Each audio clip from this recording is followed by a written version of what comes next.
part I know is what has transpired in the illusion or whatever, the life that's been fed to my brain or the life I've experienced.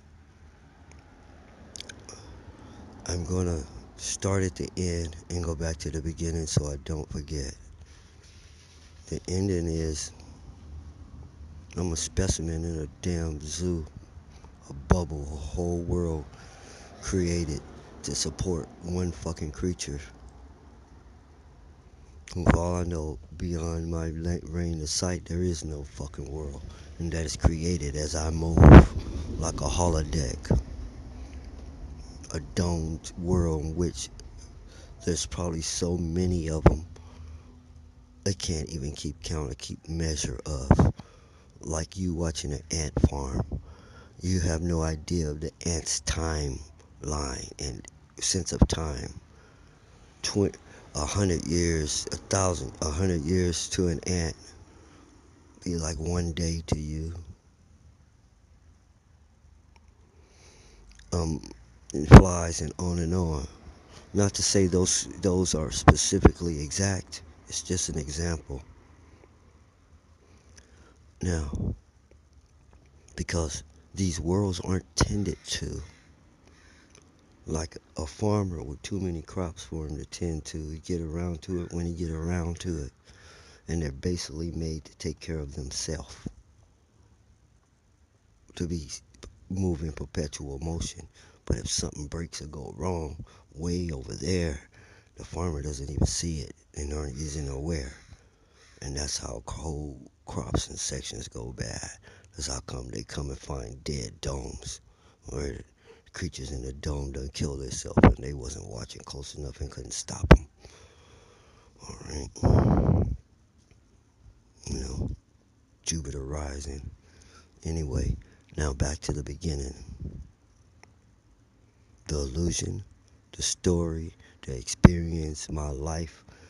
Which one to call it, I can't say.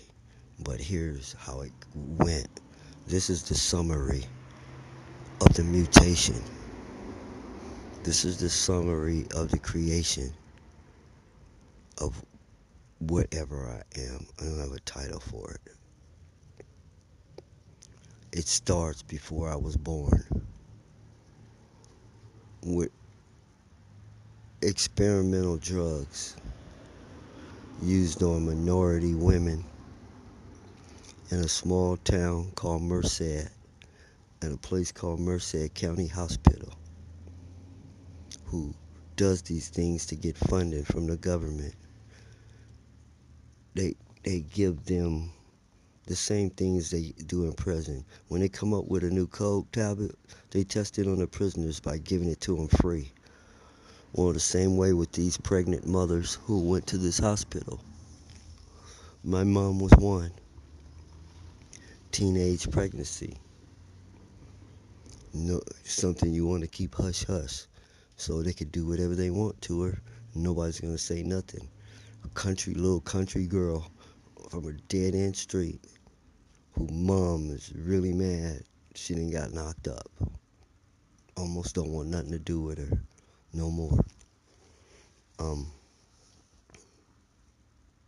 they give her this drug. That drug affected me before I was ever even born. Maybe more than one drug. Then I was born. I was shuffled around, state to state, place to place. By the time before I could start school, accident number one. My sister was playing. I better speed this up because I'm running out of memory. My sister were playing in a garden. This thing I call my sister and my mom or whatever has some power over animals. I seen had some affinity with animals. They you touch her, she'll get webs on her arms. But the dogs could scratch her and lick her and everything, and she didn't have a mark. But if you grabbed her by her arm, it would leave a mark. But the animals could do whatever. She had some kind of animal thing. Well, One day she was playing in the garden and she was pulling up my grandmother's turnips.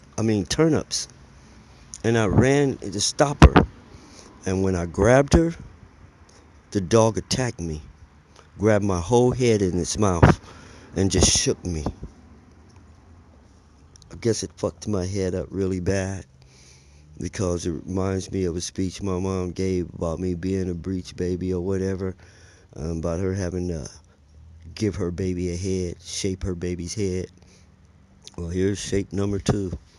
After all of that, now the dog done fucked your baby's head up.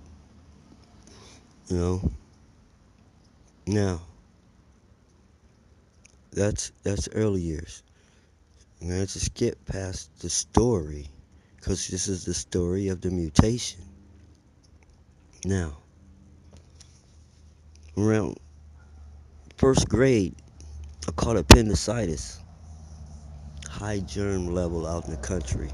I don't want to go into it; it'll take me off on a tangent. I go to this Merced County Hospital again. Before they remove my appendix, they give me drugs, and they take me and put me under the X-ray machine. When the hell do they X-ray you for appendicitis?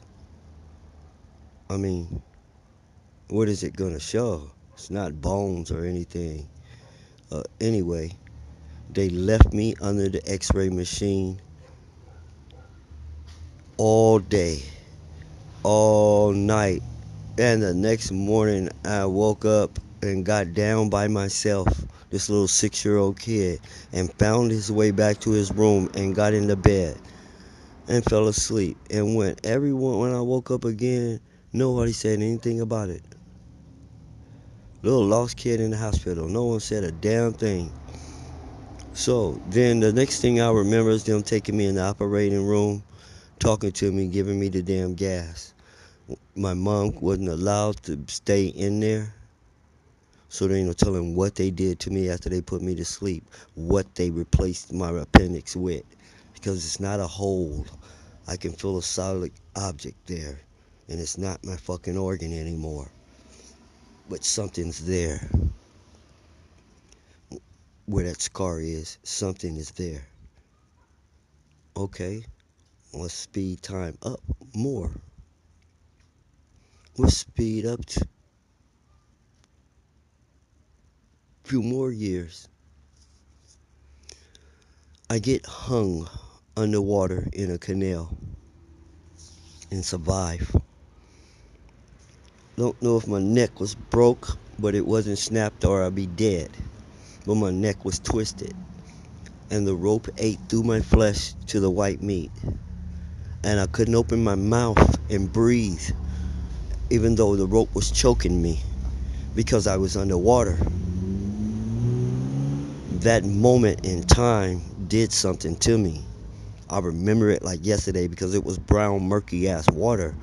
I remember it. My will to survive, even though I couldn't breathe or open my mouth and I was being choked, did something to me. That's all we're going to say right now. Come out of the water because we're already up to almost 9 minutes and I'm not nowhere near the end of the story. So I'm going to have to speed up. I speed up. Age 13. I'm catching trucks early in the morning. The only black person there, so-called black person there, catching a truck to the field to pick tomatoes with the Latino people before the sun comes up. I'm working at a gas station with my mom's boyfriend. I've picked cotton already.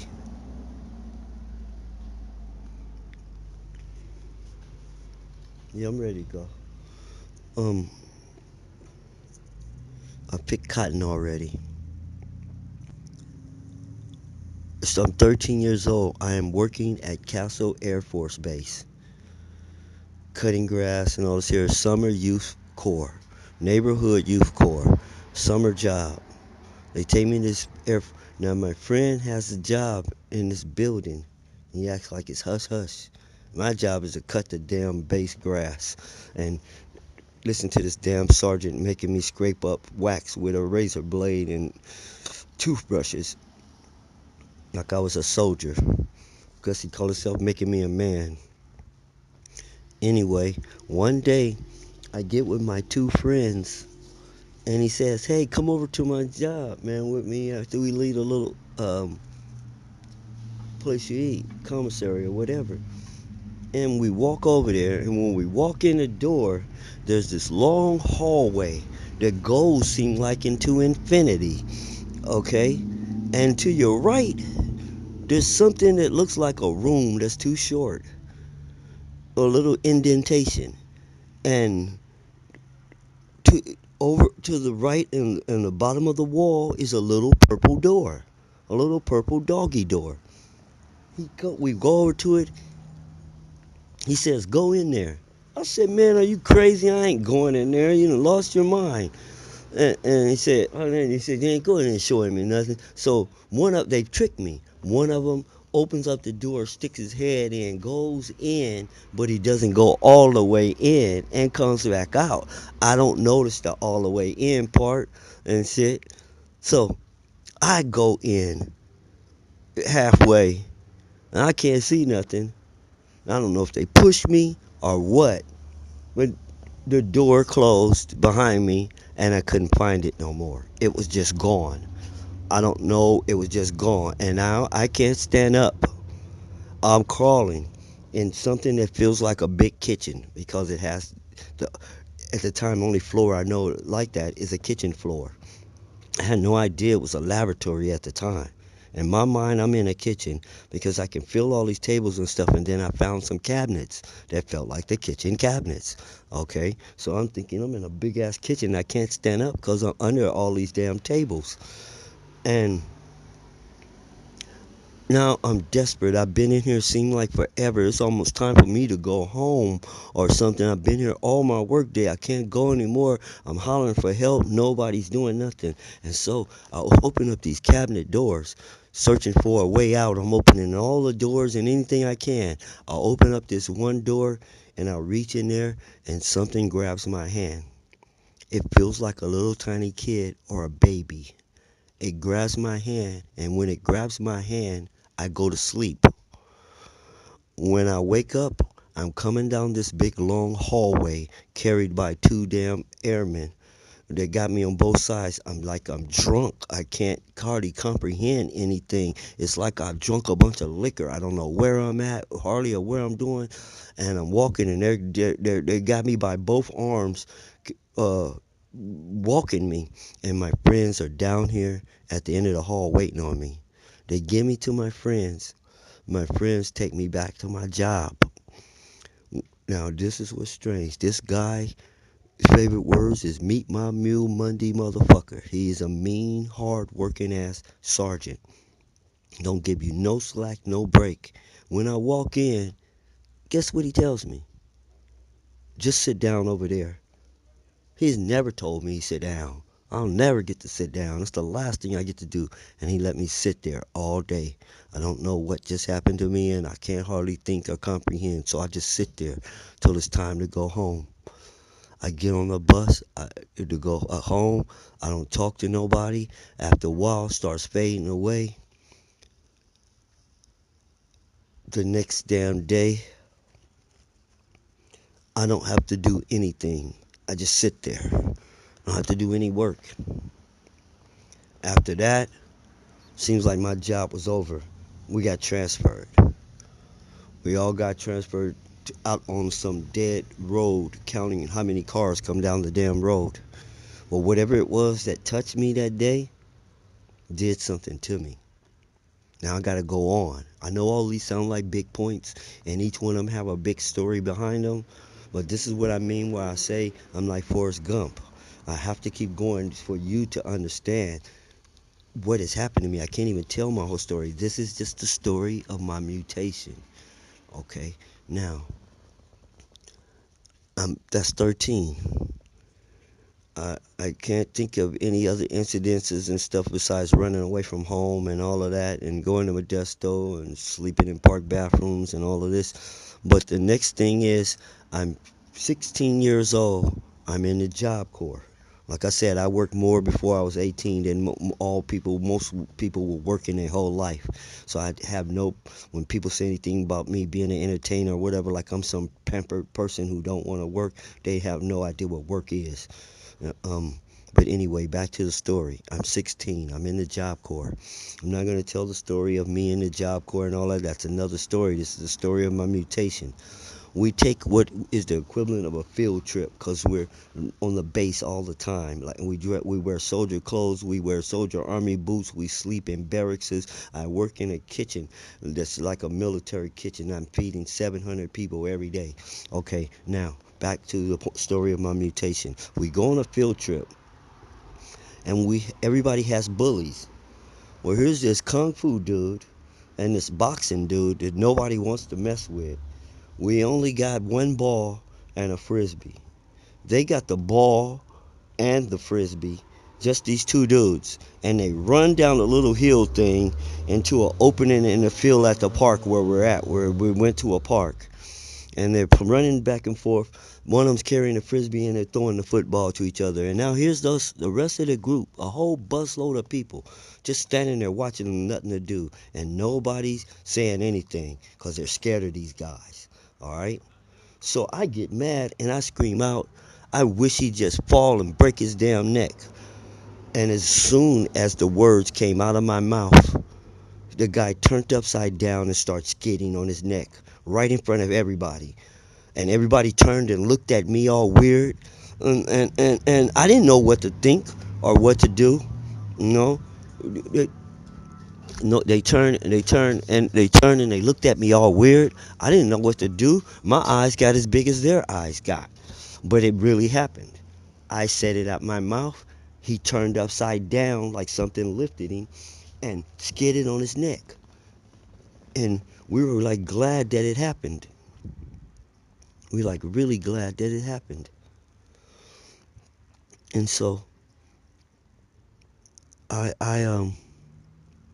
pause. And so the incident happens. And nobody knows to think. Nobody talks to me the rest of the dang trip. No one is looking at me crazy. And the dudes gave, oh, it goes without saying, they gave up the ball and the frisbee. But I didn't want to play no more. I want to sit on a swing because I'm tripping off of what just happened. And a whole bunch of us are. Uh, um, so I go on, skip through time.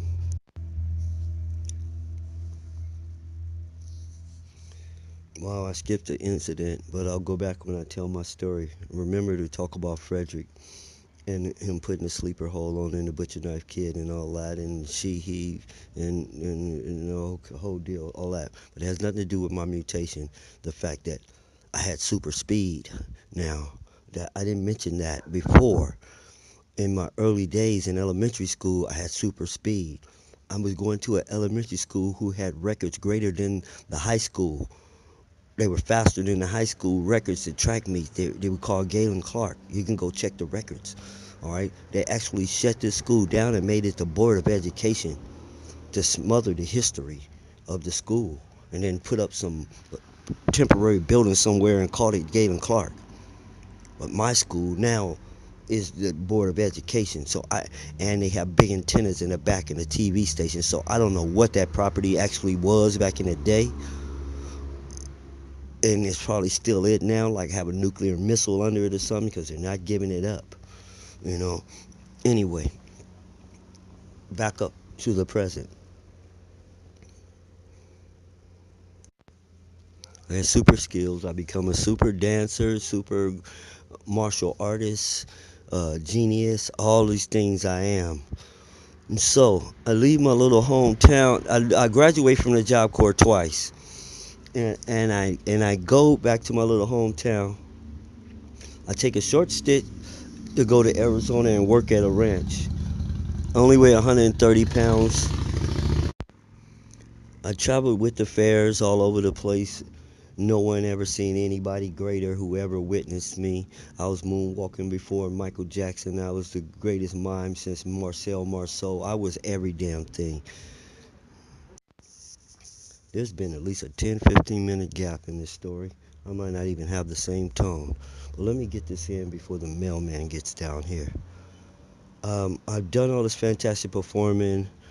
Um, I communicate with my sister uh, during a bad time when I broke off from these people in a strange city and I was struggling, didn't know the city or whatever. And she said, "Hey, meet me in our hometown, Merced, and ride with me to my next San Diego. Ride. Um I need for you to with me to my next duty station in Mississippi." She was coming transferring from Hawaii to Mississippi. Now, on this trip across country from Merced, California to Meridian, Mississippi, I when I got back to town, like I said, I was Superman, super everything. I didn't even think about if a girl liked me. If I liked her, I just got her. I didn't have to try. I did nothing, nothing, nothing. And so I saw my baby mama. Now she's with a old girlfriend, which is her cousin. But and I was goo goo gaga about Annie Mae. That's her name, you know. Don't no more Tina Turner jokes, all right. I got a Norma Jean, and all that, all right. But anyway, Annie, are you okay? Anyway, so they're in the swimming pool that I grew up in and swim every day through the fence. I still see it like yesterday.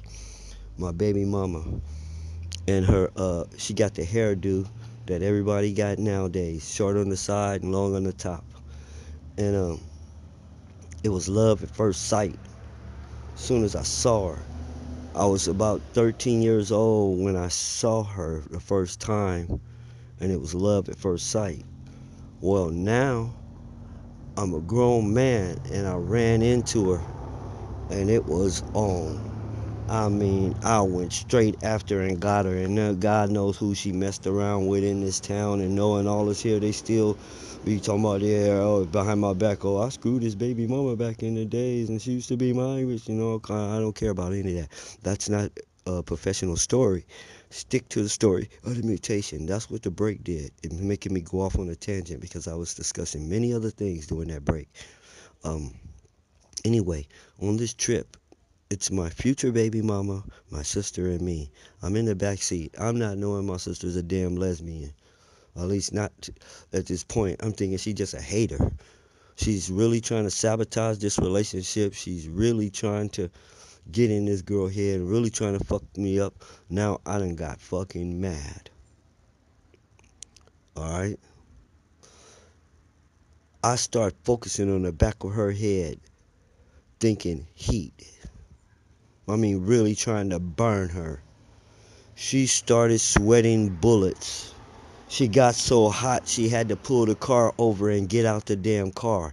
She never knew what it was, but I did. And then once again, like the guy skidding on his neck, it was tripping me out too. That I could do this to people. That I could sit here and focus on her and make her damn near spontaneous combust with my mind. Okay? Now,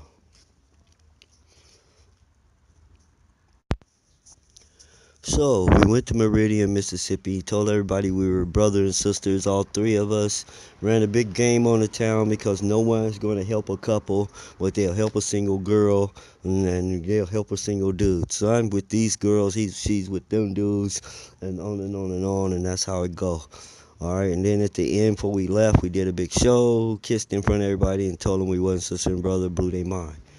But I met a lot of people, and that's another story. Now, getting to just back to the story of the mutation. We go to Jackson, Mississippi, and I get on a show called Black Gold, the southern version of Soul Train. Matter of fact, the producer of the show is one of the original Soul Train dancers. Okay, and he has Hollis Pippins with him, and we're all here, me, ye, and me. That's our name, and we're turning this show out every week. We live in Jackson, Mississippi. We're at Mr. S's club. We're at I never understand why LSU was in Mississippi, but we're at LSU, and all of this. Now, where the mutation story come in. We were staying in a travel lodge, and in the room next door was a guy. One day I accidentally met him. And in this conversation in this room, let me tell you what this guy told me. He told me, he said, I'm the devil. He was a black guy. He said, I am the devil. And you know what my mind said? Yeah, right. Okay, you the devil. Another crazy motherfucker in my head, all right? It is a crazy motherfucker who thinks he's the devil, right? Then he started talking. Now I'm getting scared because the shit that he's saying to me, nobody fucking knows, no one has ever said. And let me give you an example of what he taught me that day. He said, that dance that you're doing now, I'm the master dancer. I got to dance, can't nobody do it like me. And he turns to me and says, that dance you're doing, you know what you're trying to do? You're trying to bring cartoons in the real world. That's why you move like a cartoon. You're trying to move like Bugs Bunny in a cartoon. He let me know what I was attempting to do when I hadn't even figured it out yet. And that's actually what I was trying to do and where I was getting stuff from. But he knew this, and I didn't even know it. How he knew, I don't know. No dancer on the planet knew it at this time. This is before Breaking One, all right? This is before the breakdancing craze and all of that. He told me this in this hotel room and a lot of other things I've never mentioned to nobody. So I could not prove he wasn't the devil. There was no way I couldn't prove it because from the conversation, he could have been the devil. And I'm like, whoa, all right? And so he told me too many things, all right? Another mutation, things that other people didn't know. I had the advantage now, got information in my brain that other people don't have. Because it either came from the devil or somebody in league with the devil. I don't know who that guy was. One of the aliens posing as the devil or demon, I don't know. Anyway, but that's moving on with the story of my mutation. This is in the early 80s, around 82, 83. Then we leave there and we go to Palm Springs, California, where my children are born. Um, I'm going to have to skip that whole story for now because it's a story in itself. The big earthquake that made me leave California and go down south and discover 8 Ball and MJG and all this here, and how my daughter was born in Oklahoma, and how it's a whole nother personal story. It's not related to the story of my mutation. Backtrack. In my travels with the fair, I went to Columbus, Ohio, and I met a guy named Joel. Joel told me he was from the future. Now, you know me. Oh, yeah, right. Another crazy motherfucker who thinks he's from the future. Okay, I'm cynical. I'm raised by a cynical black woman, and they don't have nothing good to say about nobody. They critics about everything, and everything you say is wrong, and they tell you why. That's who I was raised by. Joel tells me he says he feel like he was reincarnated from the future, not the past, and he could never explain his life. And he drank like a fish because he couldn't handle living in this world. All right. And Joel proved to me he was from the future. I'm an artist. I draw. I tell you, I do everything. I'm Picasso. I'm Bruce Lee. I was everything. They did put me through so much. I was like a superhuman. And so I had a notebook always, even to this moment. And Joel opened up my notebook, took my pen out my hand, and he started drawing. He said, let me show you what the rides are going to look like in the future. This is 1980. He drew the Superman ride, the Batman ride, all these rides that they have now, and some they haven't came up with. Joel drew them in 1980 and showed me them. He showed me. Do you know what they had in 1980? The damn Tilt-A-Whirl and the Hammer. That's the kind of rides they had. The Ferris wheel.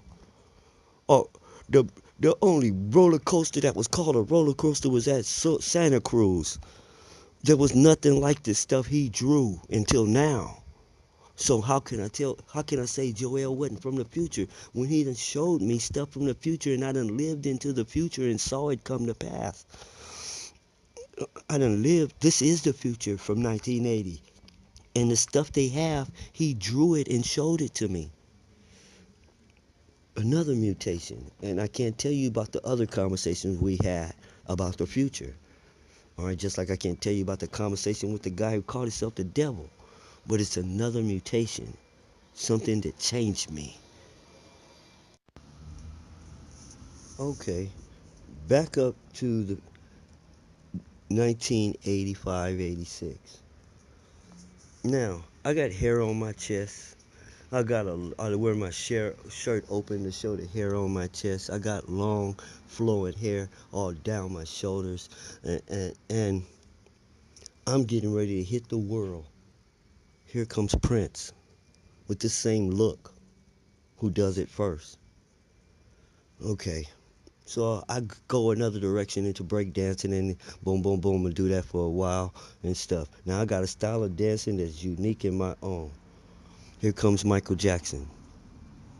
Now we must go back through time again to when I was traveling with the fair. This is a mutation. This is what happened to me. I can't remember for some reason which town in Indiana it was because we went through so many. There was Elkhart, Hobart, Evans, Wayne. I'm, uh, it wasn't Wayne and it wasn't Evansville because I remember the boat showing where we were setting up. It was either Hobart or Elkhart, Indiana. Well, one of them was in proximity of some other city where Michael and them were doing a concert. I seen it on the front page of the paper. But I had my own show. Let me tell you who I am. I'm the person on the fairgrounds that whatever concert they're giving in the big coliseum, I have a bigger audience than them. I'm the star of the fairgrounds. They're the star of their show. But I'm just as big as them out here. All eyes on me, every fairgrounds I ever touched, everywhere I ever went. Now, coming along to the mutation. Um, well, every night in these cities, after the fair closed, I go out and I find a local club and turn them out and get the local community and stuff a free show and dance. Weird things happened this night. Seeing as how I just came in from Memphis, Tennessee, and I was in Arkansas the night before with a girl, and I'm in this club in Indiana, and she's come walking through the door. Now, 2 days ago, she said nothing about going out of town, knowing anybody in Indiana or nothing. But here she comes walking through the door, biggest day, way the hell up in Indiana, and I just slept with her a couple of days before in Arkansas. Uh, uh, anyway, um, so everything is beginning to stink because these girls ran up on me one night when we were performing and took me home. I didn't know them from the man in the moon. Now I'm way in Indiana and this girl comes walking through the door. And anyway, that night was that night. So when I left the dang club, walking back to the fairgrounds where I looked down and I saw a shadowy figure. It looked like a girl. I was girl crazy. So I started walking a little fast to catch up to her. She started walking faster. I started jogging a little bit to catch up to her. She started jogging. I stopped. She stopped and looked at me. I walked. She walked. I took off running as fast as I could to catch her because I was a track star. No one could get away from me. By the time I got to the corner, she had disappeared. She turned the corner, and when I got to that corner, she was gone. I thought that was a girl. It wasn't a girl. It was Michael Jackson. Later on, I found out that Michael used to sneak out from these places and go to. I'm where Michael Jackson gets his obsession with uh, carnival rides and toys. I'm where I'm where Michael Jackson saw the moonwalk, where he called Jeffrey and wanted to learn it. All right, it wasn't American Bandstand where I learned it from way before him. It was later when he saw me because he never saw anyone do it like I did it. All right, so he wanted to learn it, and he tried to imitate my whole style of dancing. He never did get it right. And when you see me dance, you're gonna know what he was trying to do. It's going to be real clear the dance he was trying to do, in which he never actually got it and stuff. And everybody praising him in the world. He was so great, so unique. No, he was trying to steal from me and he couldn't. All right. Well, I'm going to call it stealing because that's how this world learns, by imitation. But it mutated me when I found out what the deal was. Now we're back up to 85 and I'm having weird dreams. I don't dream like that. And so I have a dream one night and Michael Jackson's in it. They come to my house. I don't know where everybody else in my house is. They put him to sleep or did something, and he's talking to me. And he said some weird, way out of pocket, crazy stuff to me that I'm not going to mention right now because it still gives me the creeps. Because it wasn't like no dream. It was like it was real. And so life goes on. One day, I see him in the back of an ambulance ahead of me in Oklahoma. I see he comes to where I'm at in Las Vegas, and that brown and that I forget what they call that color that looks like gold. Um, Taurus, you know. He's in a Ford Taurus. Uh, and so I'm standing in a place. I'm in Las Vegas performing. This is 1997. I skipped a lot of stuff, and someone's fucking with my life, and they have so much money. Some powerful person in Las Vegas has latched on to me and is playing games with me. They're so powerful that the little what looked like it used to be a hotel where I'm renting rooms and stuff is now it's like someone took it over. Then got me kicked out my dang room because usually they know I make money, so I pay my rent when I pay my rent. Well, they caught me one time where I was short, and now I got nowhere to live. And so my stuff's outside on the ledge over another friend's house and apartment. And man, I got a lot of stuff, my whole world. I don't know how I collected so much stuff, but I got my whole world um sitting outside on the ledge. And it's wintertime. And all of a sudden I just got this feeling it was him. Because I was they talked me into becoming a Michael Jackson impersonator. I didn't want to. I came to Las Vegas to do my Mechanical Man because the one who was doing it wasn't as good as me and he was getting old at Excalibur. Man, I found out something really bad when I went to Las Vegas. Las Vegas has nothing to do with entertainment. It's about hotels and gambling. Entertainment is something that comes in a box. They take it out the box, put it on stage. It has its own people that take it out the box, put it on the stage. When it's finished, they take it off stage and put it back in the box and they leave. Las Vegas has nothing to do with that. They just pay them. I mean, nobody's there to hire you, to can give you nothing, so you can't go to Las Vegas and get a job as an entertainer. It's not gonna happen. You end up in a little bar lounge somewhere singing. Uh, Um, anyway, so someone's playing games with me, and I get the feeling it's him because of what I'm doing. Because I had stopped traffic on Las Vegas Boulevard, and everybody thought it was really Michael Jackson, and Mike was in town. Okay, now Mike is supposed to leave. But I get angry. And when I get angry, now check this part out. This is the mutation story.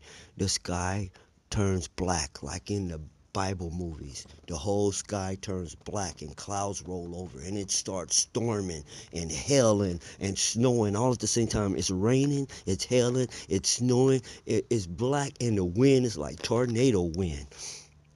The airport is shut down. Mike can't leave. He's standing in the Bellagio. Tell me why from the balcony of where I was standing, I knew exactly where the hell he was in that hotel. How does one know that? I knew which window to focus on. Like he was looking at me from a telescope and I could feel it. And I was there when they built the Bellagio. But I knew exactly where he was. And I heard him. No, I didn't hear him. That's a lie.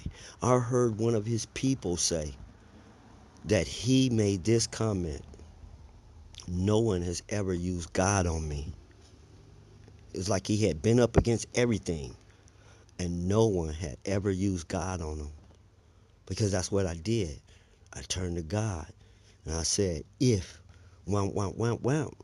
And then that's when everything went down. The reason I'm bringing this up is because I got something really hard to tell you. If you think all these stories are unbelievable, well, how about this one? I've left Las Vegas. I've come back to my hometown, Merced. Um, I'm staying with some friends, and they left me alone in their house. And the games are still continuing. And no one will believe me if I mention. They're going to say I'm some paranoid crazy person. That's what they say to everyone who says this. So why am I going to be stupid enough to tell them so that they can say, oh, you're crazy too? No. Instead, I turn to whatever it is. I don't like the word God.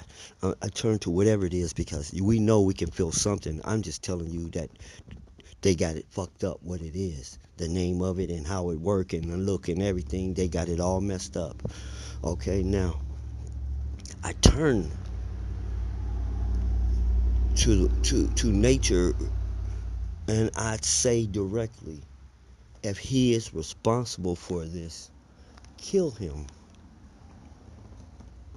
Kill him. Stop him. Kill him. And I went on with my life and I didn't think nothing else about it. And I kept struggling and stuff kept happening. In 2009, I was in Sacramento and I was asleep. And I heard Mike scream, no, no. I heard him scream. I saw him sit up and scream, no. Not even 30 seconds later, my son calls me and says, Dad, turn on the TV. Turn on the TV. Michael Jackson just died. Now, you don't believe nothing like that. It's some hoe. He just fucking, my son's a prankster. It wasn't even 30 seconds after I heard him scream. He calls me and tells me, so I turned on the TV, and sure enough, everybody in the world is talking about Michael Jackson just died, was just found dead. But let me go back to the Las Vegas incident real quick. No one knew he was there but me. It was the next day when it hit the news that he snowed in and he couldn't leave that they found out he was there. How did I know and know what room he was in? That's what I mean about the mutation. Okay? Now, Michael's dead. I have noticed something, but I'm not paying it attention. I'm not paying it the kind of attention that I should. Okay? Now,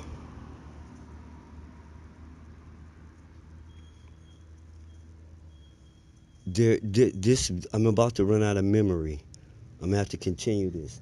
So I'm gonna have to skip everything. There are way more mutation stories and way stuff that led to me being this that I am. I haven't even told you who my teachers were and what they taught me, and I haven't mentioned the John Q African American Research Institute and what they did to me. I haven't mentioned any of that. So many people have experimented with me, Uncle Sam, all kind of stuff. But let me talk about a power. I guess I was masturbating and or something, and I was focusing on this girl.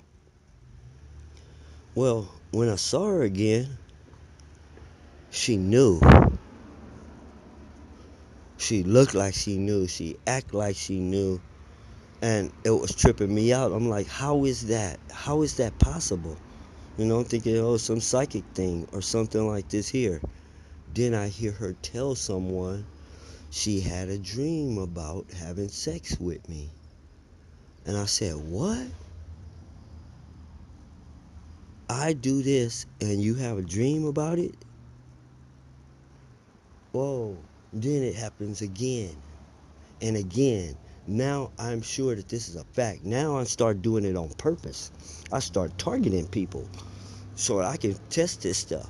I target a person and see what the result will be the next day. And then I got better and better at it and better at it, better at it, so good at it now that it's not about girls. It's about I can walk in my enemy's dream and kill them in their sleep. I have that kind of powers and a lot more. The physical is how they present themselves.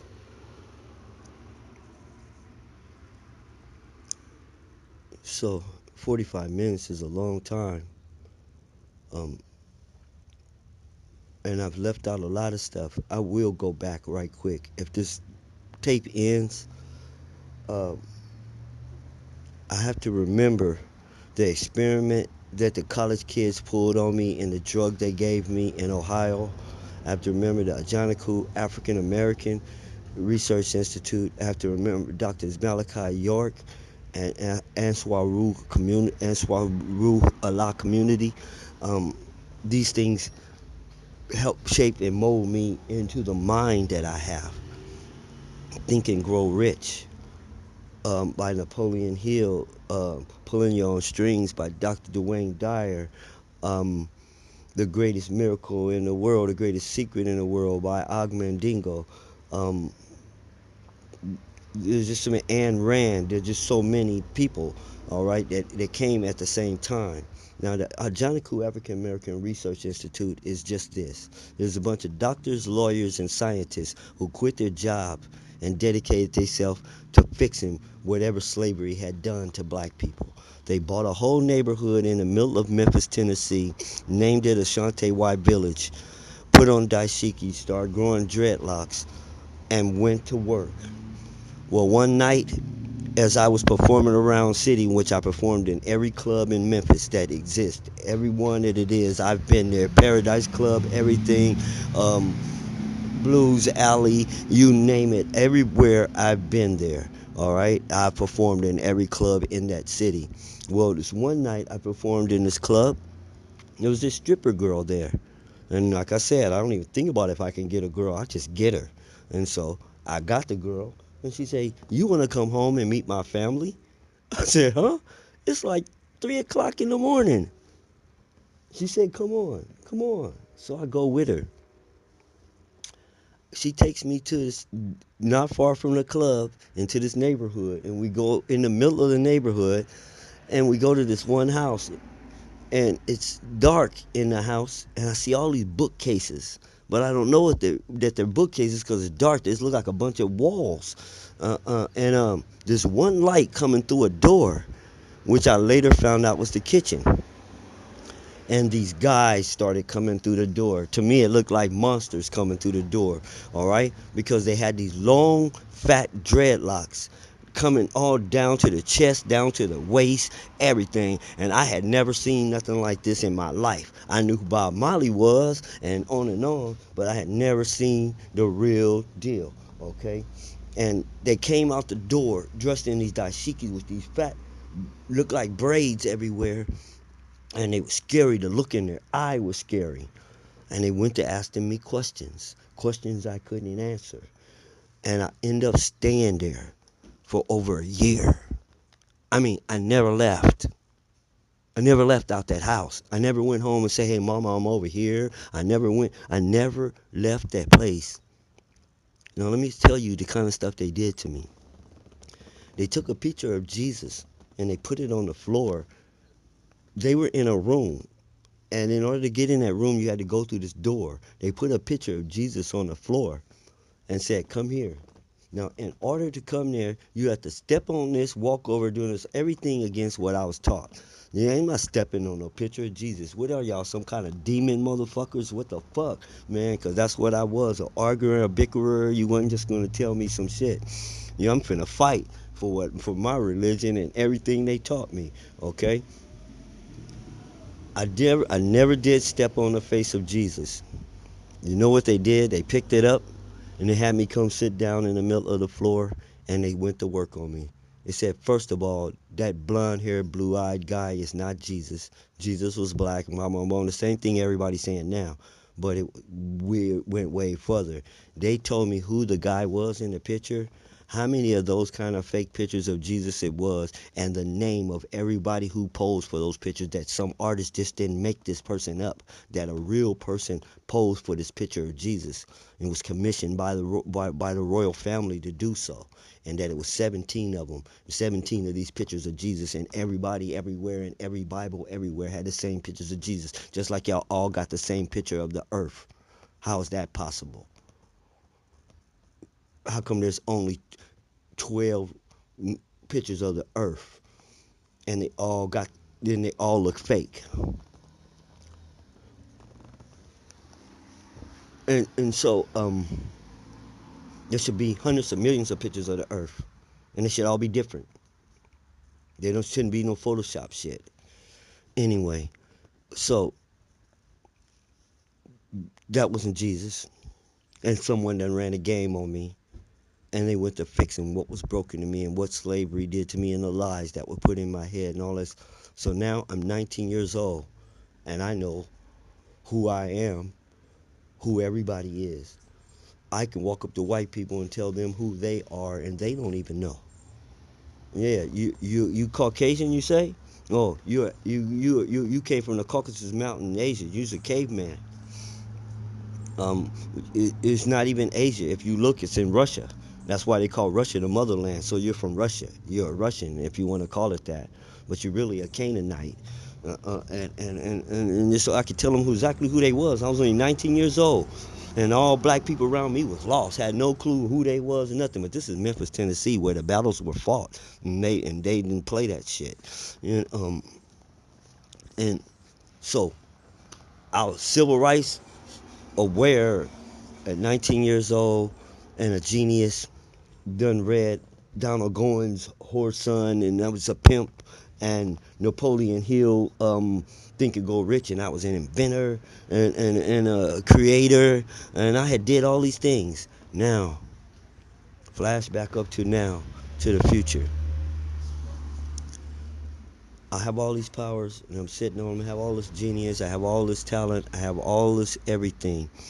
Um, Once upon a time, some psychology students in Ohio decided to pick me as a guinea pig. Feel me? And my jealous ass partner in my dance group, who was always jealous of me, set me up and brought me there to this party where these people was. They put something in my drink, and then all I remember is I saw they were trying to carry me up the stairs by my legs and by my hands, and I started twisting and turning. If you ever try to carry a drunk person against their will, they will get away from you, twisting and turning. You cannot hold or do nothing with a drunk person. Well, I was drugged, and all was here, so they couldn't get me up the stairs because I was fighting too hard. So they brought me back down and put me on the love seat. I tried to get up and leave, and they all surrounded me, and they started talking. They started saying things, and my brain couldn't handle what they were saying. It couldn't understand them or comprehend what they were saying to me, and they were circling around me, fucking with my mind, and and they were putting something in my head. I don't remember a single word. I woke up the next morning on that love seat. Everybody was gone, my friend, everything. Now here's the weird thing. When I walked out that house, I knew this town. I knew Columbus. I had walked the whole damn thing on foot. I didn't know where I was. I damn near didn't know who I was. I'm standing on a street that I go down every day. I can't recognize it. I don't know which way to go. I'm lost. I don't know who I am damn near. I don't know where I'm at. I don't remember I'm even in Ohio. I don't know these streets. I don't know these houses. I don't know nothing. And I'm roaming around for like an hour, and it starts wearing off. Here's the coincidence. I go in McDonald's, and one of the girls who were there was there at McDonald's. And I ran up on her and said, "What did y'all do to me?" The girl swore she didn't know me, had never seen me before or nothing, didn't know what I was talking about. This is one of the incidences that happened to me. I recovered from it, And that's when I realized, how could I be standing on the street that I know so well and not recognize it when it came back to me where I was. And I knew the street and knew everything like the back of my hand, but I'm standing in the same place where I was lost. I didn't know any of it before. When it came all back to me, things happen. Rewind back to before I joined the fair. One day on a dare, I dived in the 3 foot end of a swimming pool. All right, thinking I can just skid along the water, and and and like a skip like a rock or something. When I hit that water, I went through it like air, like there was no water.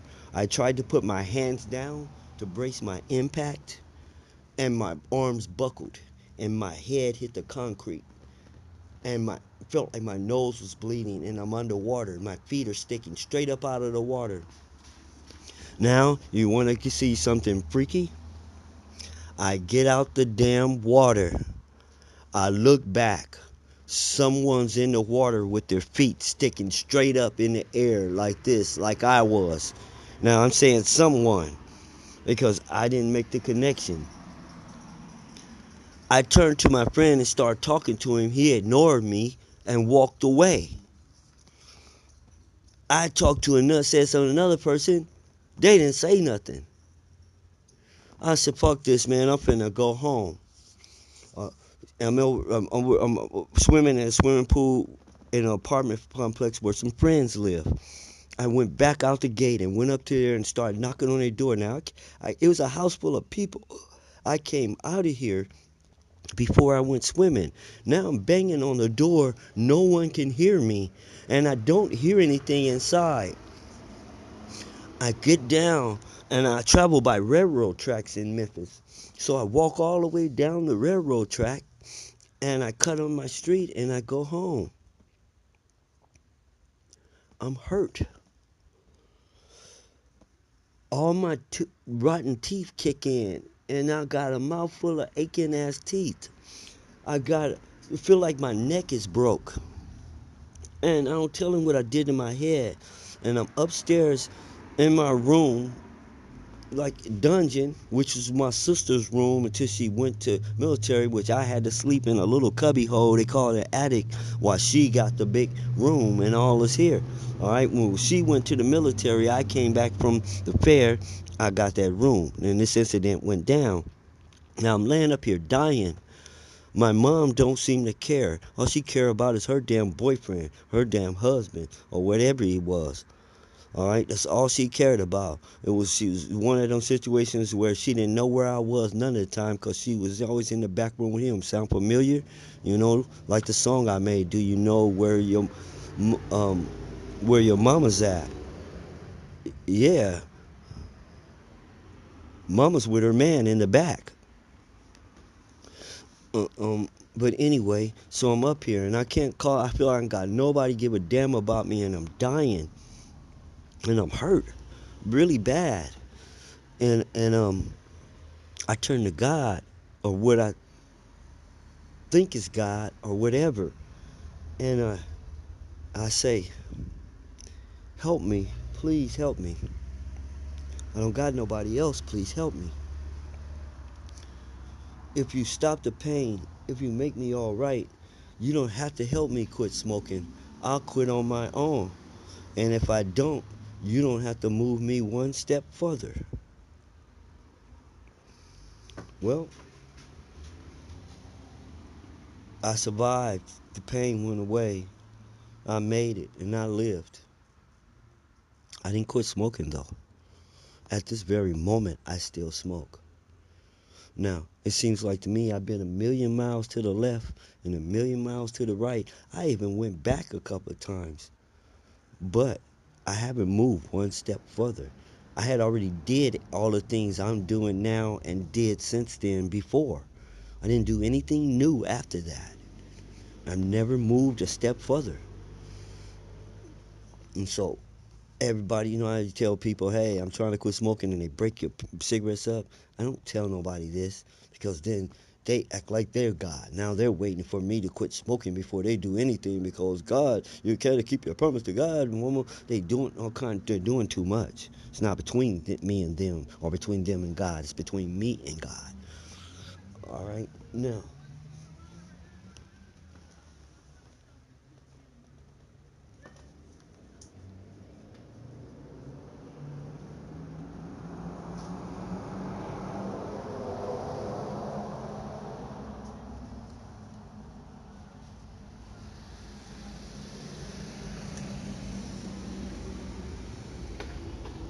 sorry for the pause. I got distracted.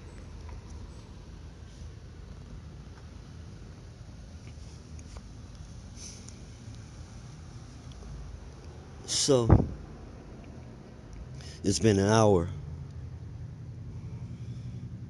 and now I popped back up to the few. That was something that mutated me.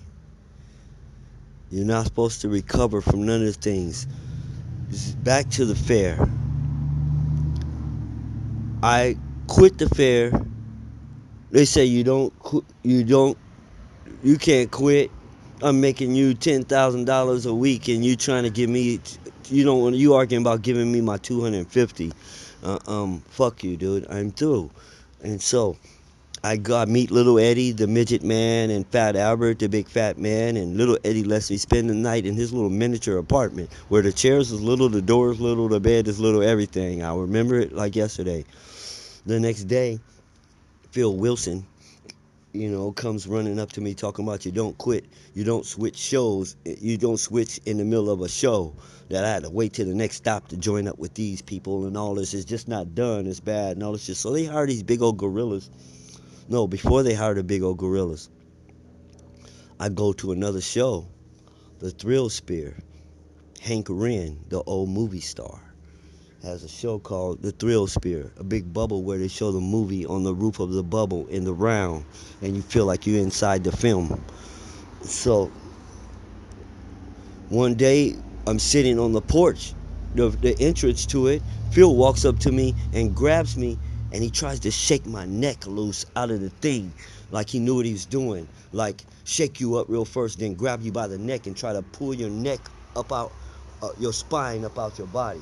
First break it loose from your shoulders and stuff, and then pull up. And he hurt me, but he didn't succeed because I was too quick and too fast and got him up the hell up off me. He seen I would have beat his fucking ass if he'd stood there 2 more seconds. So he went and hired big goons to try to hurt me. This is where I met, I want to call my second baby mama, because the baby mama I mentioned before is like my third or fourth baby mama. All right, now she had came looking for a job when we were setting up, and I saw her. Told you I never think about if I can get a girl, I just get them. I don't think about if she like me or none of that. Uh, um, and so as I was running for my life from these people, I remember it.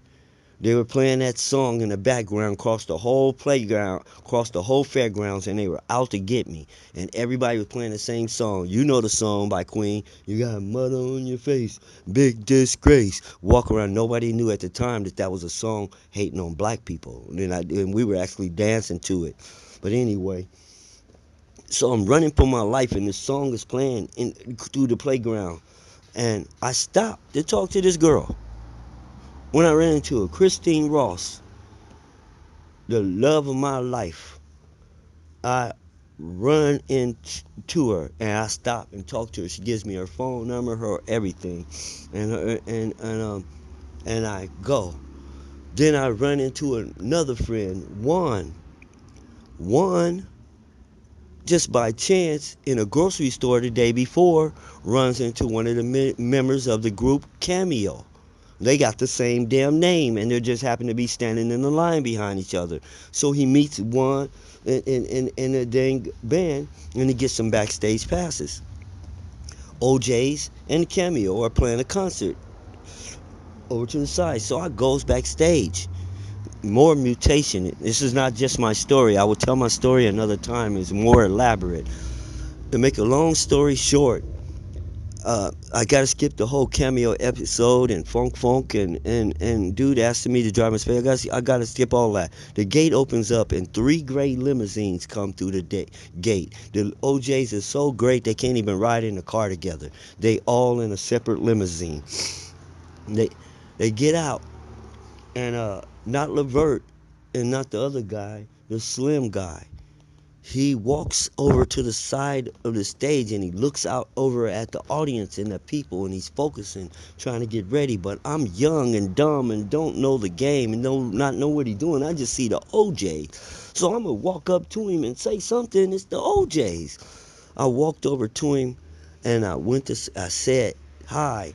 He looked at me hella mean, looking like Willie White from the Hands of Time, which I ain't gonna mention that again. And anyway, uh, he looked at me hella mean and he said, "Who are you?" And then some little midget guy jumped in between us and, with his arms folded and said, "He ain't the one you talk to." I said, "I was just saying hi." He wouldn't let me finish that sentence. He said, "I don't care what you were saying. He ain't the one you talk to about it. You talk to someone else about it. Whoever it is, he ain't the one you talk to. You don't talk to him at all." And now my eyes are welking up. Tears about to come out of my eyes because my feelings is hurt. I was just saying hi. And you just crushed my dreams and my down now. Now I'm talking to myself as I walk away, and I make an oath and I swear to myself that someday I'm gonna be bigger than the OJs ever dreamed and ever thought they could ever be. And that was what I mean by a mutation. That's the drive inside of me. The OJs was like some of the biggest thing in the world. And now I done swore to be bigger than them. And nothing can stop me. And I have this burning in my gut. And I never let it go. I never liked it, Levert. Never liked it. None of them after that. And stuff. And when they died, I was good for your ass. Just that's how I was. I was bitter. Now I know what he was doing. And I know why you're not supposed to disturb a person before the concert. And why there's no girlfriend there and mamas and family. Nobody can get in your head before the show or they'll mess up your show. Just saying the wrong thing or bringing up a death in the family or anything. So you're not allowed to. I was the one that was wrong. I was the one that was breaking the rules. And he looked like that because he knew it instantly. Nobody else would even approach him. That's why he was standing out there like, "Do you see anybody else running up to me? Who the hell are you?" And so I carried a grudge all that time for nothing. And the burning desire turned me into a super entertainer. And that's what I am this day. And everybody says, "Oh, I can't believe how good he sing." I had to be able to out-sing the OJs. I don't know if you're familiar with their music, but that's not something you can just do. Uh, um, and Michael Jackson, understand who I had. I'm boxing with giants. I had to become David to take Goliath out. And that's what I am. The littlest, smallest anomaly that they overlooked is going to be the emperor of the universe. That's irony for you. The homeless man for part, a big chunk of his life will be the biggest real estate mogul and landowner on earth. The guy they tried to run crazy, crack his head, and make retarded has turned out to be one of the smartest people that ever fucking existed. That's irony. I didn't even tell you about Uncle Sam's attempt to run me crazy when they found out I was associated with Dr. York. That's what they do when they can't shoot you. Discredit you by running you crazy. Have you one of these people walking around talking to yourself down the damn street. No one's going to follow that person. No one's going to even listen to them. That's what they do to you when they can't kill you. And when they just want to make an example of you, they give you the shaking disease they gave Muhammad Ali, Tommy Davidson, Richard Pryor, even Michael J. Fox.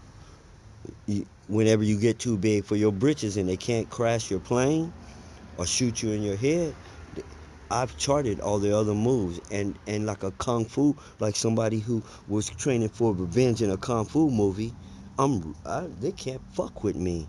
I know all their tricks and their vital nerves. They're actually scared of me. I can lay down their armies one man like a kung fu movie. That's the purpose of this whole thing about who I am and my mutant abilities. Yeah, I can move faster than everybody with greater accuracy. And yeah, I'm smarter than them, but there's no such thing as smart. Just as smart as a person is about one thing, they don't know a damn thing about something else and they're an idiot. So there's no smart people, is what I'm saying. Yeah, at what I know it better than most.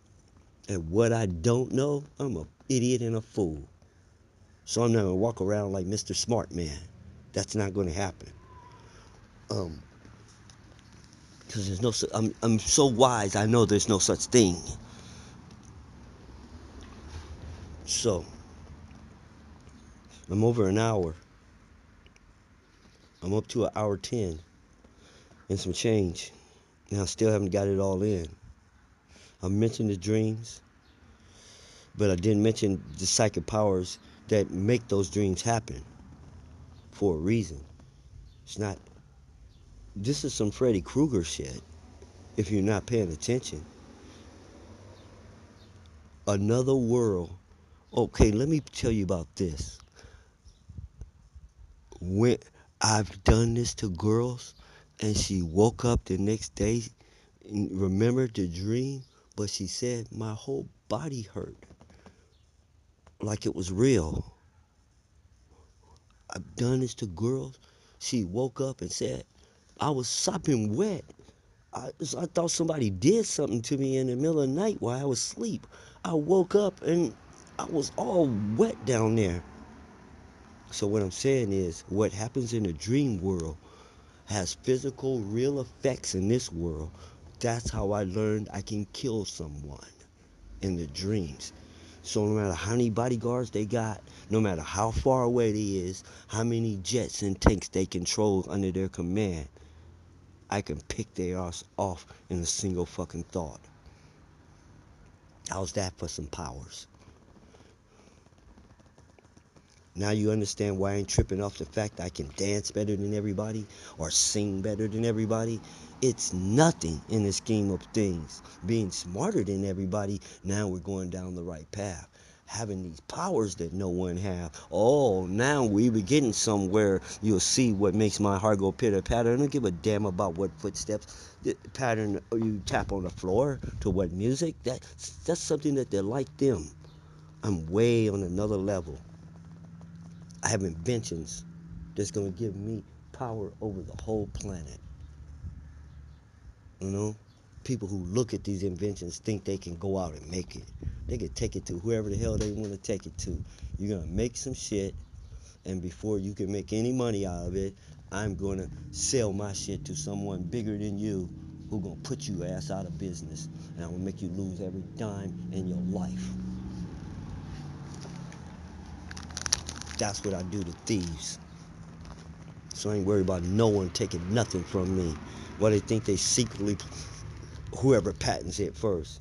Whoever patents it first gets a bullet. That's what the fuck they get.